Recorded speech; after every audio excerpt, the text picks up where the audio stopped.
It doesn't matter what is your level of intelligence, what is your level of capability, introvert, extrovert, this, that, doesn't matter. Do you have the courage and commitment to make the possibility into your reality? That's all the question is.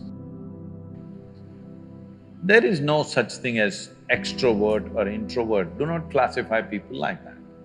Some people see that they need to act and reach out.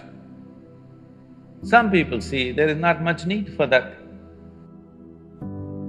So maybe they are not on the Twitter and Facebook and whatever, this doesn't mean they're introvert.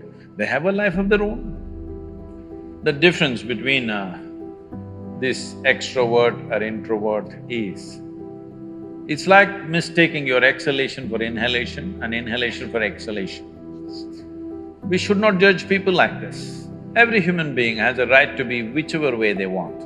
But now the question is, if I am not extrovert, will I be able to do things in the world? That's the main aspect of the question. See, your ability to do things is not because you want to do things. I want to do something is my desire. Desire is just an intention. An intention won't make things happen. An intention will only set direction. Still you have to make the journey, isn't it? Process is an end in itself. If you are absolutely devoted to the process, something will come out. But now we are interested in the consequence, not in the process. This goal-orientedness, I want to get there, I want to get there, we become too goal-oriented. Goal-oriented means we are interested in the consequence, but we are not interested in the process. I think you should look at life like this. You must see how to enhance this one. Enhance this one means not blow up your ego in a big way. Enhance the life that you are. When I say life, I'm talking about the life that you are. I'm not talking about your body, I'm not talking about the structure of your mind, I'm not talking about… See, when people say life, you are supposed to decipher. They could be talking about their home, they could be talking about their relationship, they could be talking about their car or their dog or something. My life means something.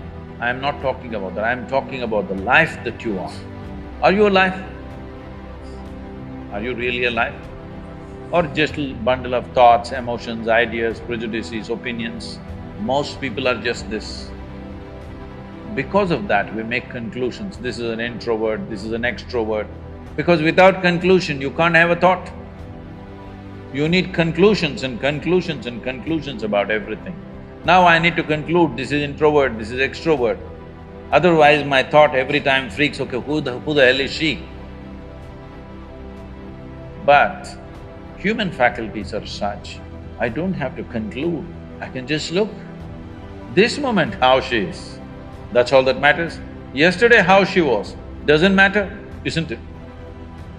And tomorrow how she's going to be, you have no clue. Yes or no?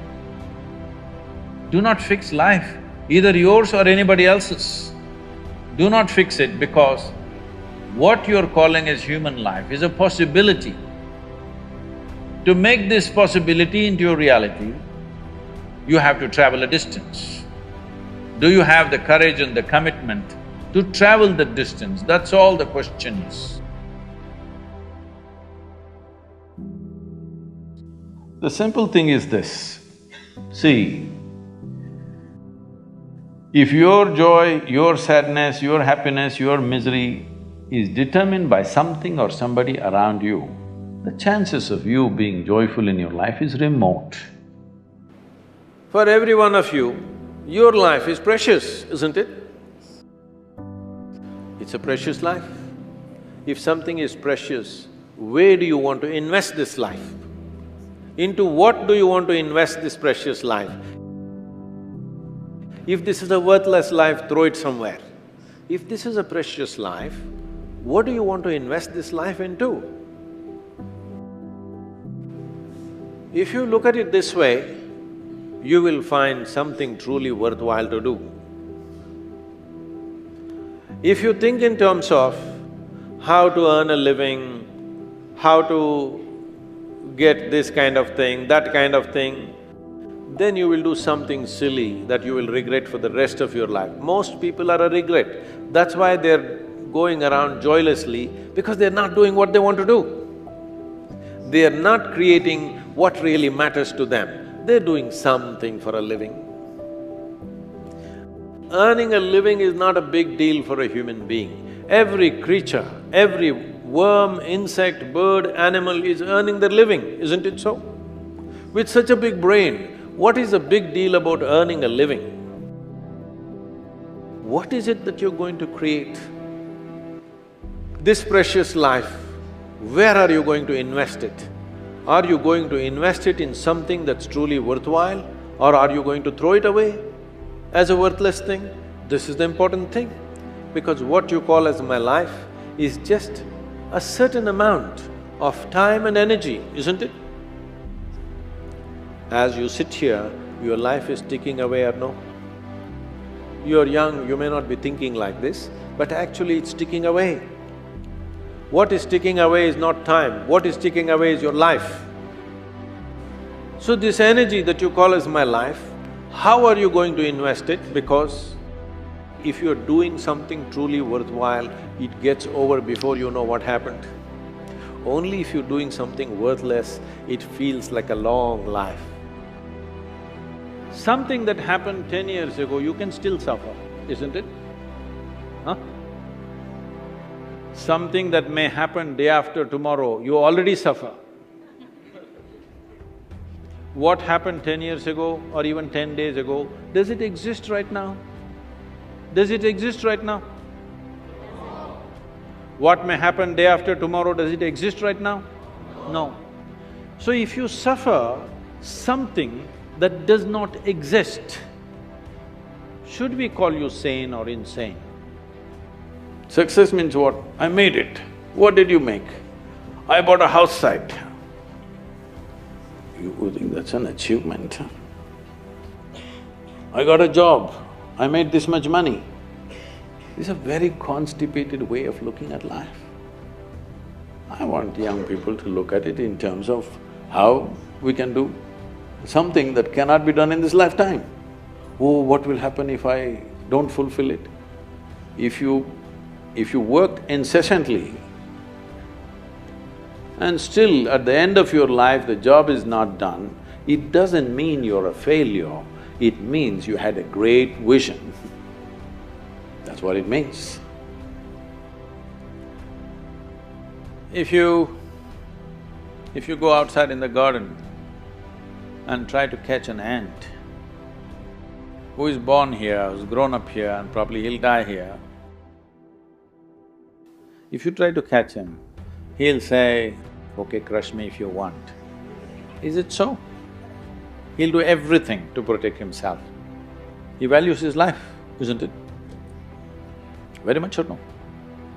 Tiny little creature that we may not even notice, we may step on him without even seeing him, unfortunately. But he values his life immensely. Does he or no? He's got spark. But you, a human being, at least on this planet, you're the peak of evolution, physiologically at least. What the most evolved creature on the planet means is, it has the most complex neurological system and it has the highest level of cerebral capability.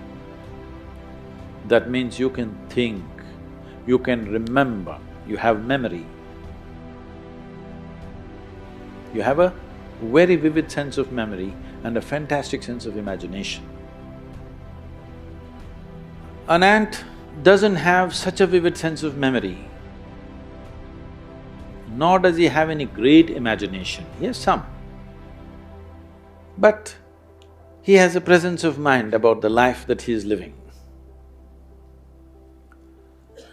Because the education systems that you're going through right from kindergarten level is such that it is about everything except you. Somebody is PhD in tourism, somebody is PhD in biotechnology, somebody is PhD in something. Nothing about this. How does this function? There is no attention at all. A human being exists in three times. He lives because of the richness of his memory. The present experience is important, and how vivid is your imagination for tomorrow is very important.